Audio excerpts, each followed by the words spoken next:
So this is day 2 in Normandy. We stayed over last night in Bayeux in a nice little hotel.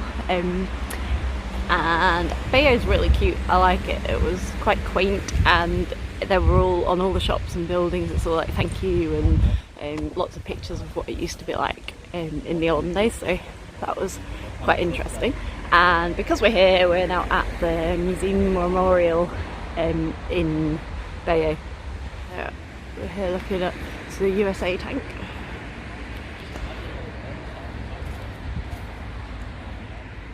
This is the memorial.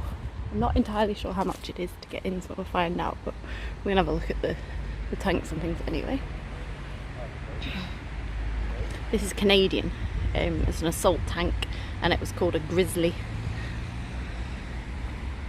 So today our plans to go to Omaha Beach and to Pointe du Hoc, a couple of other places on the way.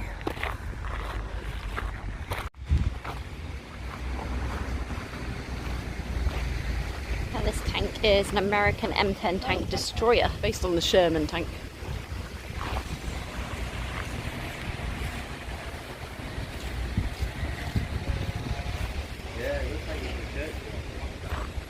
It's called Churchill Crocodile,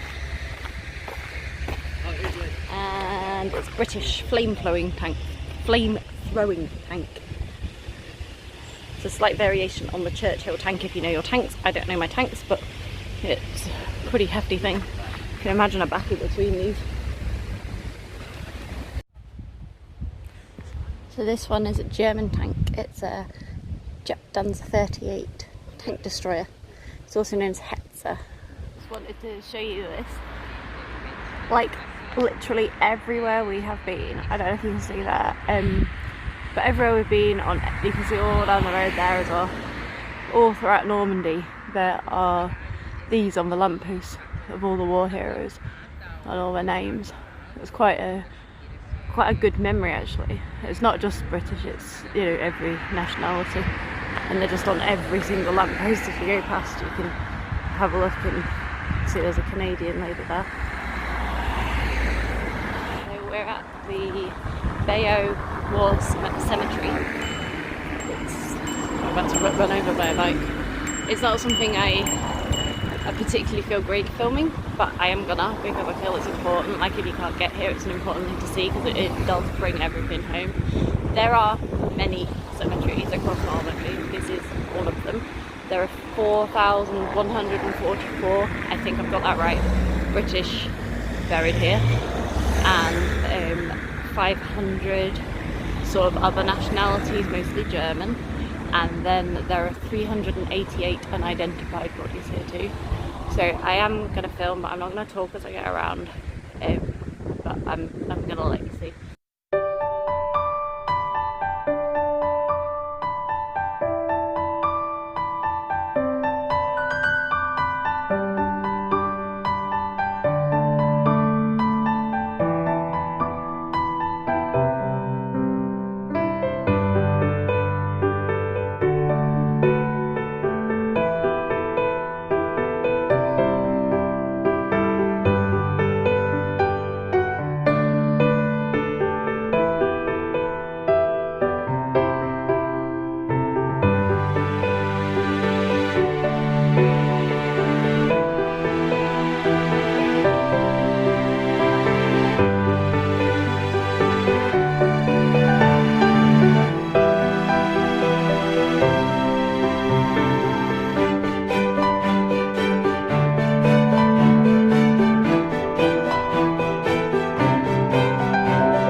not gonna lie, that got me. I'm pretty glad I'm wearing sunglasses, to be honest. All of those graves, they're all a couple of years older than me and younger. And there's loads of unknown, loads of 18, 19-year-olds with messages from their parents, and just think, like, 18, that's 3 years older than my daughter.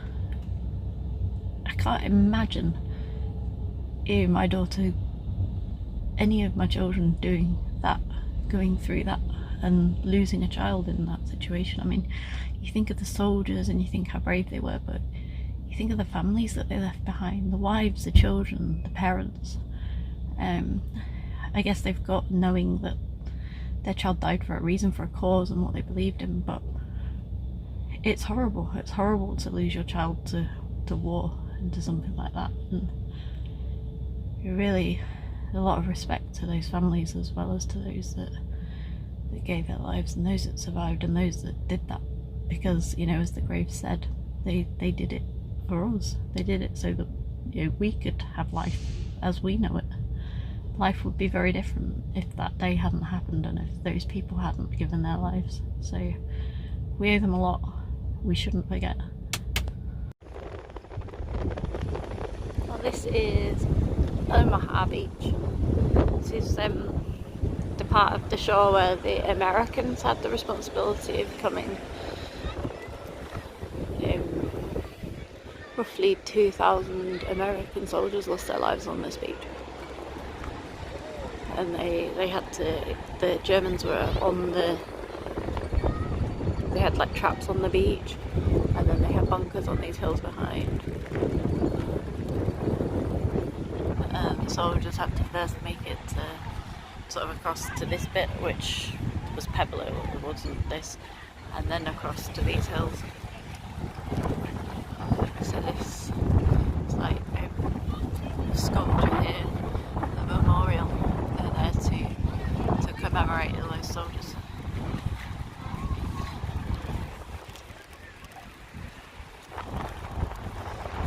It's interesting how this is here today. You know, people are just visiting the beach generally. So many people lost their lives here. Look at this memorial. Apologies for the wind. It's very windy today. So it's 1st US Infantry Division. No mission too difficult, no sacrifice too great. Duty first. Forced Omaha Beach at dawn on the 6th of June.